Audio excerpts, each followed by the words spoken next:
কাজে বন্ধু যেন হয় আখিরাতের সাথী। বন্ধু হবে কিসের সাথী? বন্ধু হবে আখিরাতের সাথী, বন্ধু হবে জান্নাতের সাথী, বন্ধু হবে নেক কাজের সাথী। ঠিক আছে ইনশাআল্লাহ? নেক কাজের। আল্লাহ কোরআনে বলছে, ওই যে আয়াত, ওই আয়াতে আল্লাহ বলছে নেক কাজের বন্ধুরা আমি আল্লাহ তাদেরকে ডাক দেব হাসরের ময়দানে, ইয়া ইবাদি, হে আমার বন্ধুগণ, বান্দাগণ, লা খাউফুন আলাইকুমুল ইয়াওমা ওয়ালা আনতুম তাহজানুন, আজকে তোমাদের কোনো ভয়ও নাই, চিন্তাও নাই।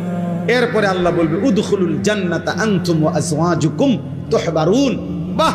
আল্লাহ বলবে তোমরা যারা নেক কাজের বন্ধু ছিলা, তোমরা বন্ধুরা একে অপরকে হাত ধরাধরি করে গলাগলি করে আমার জান্নাতে ঢোকো।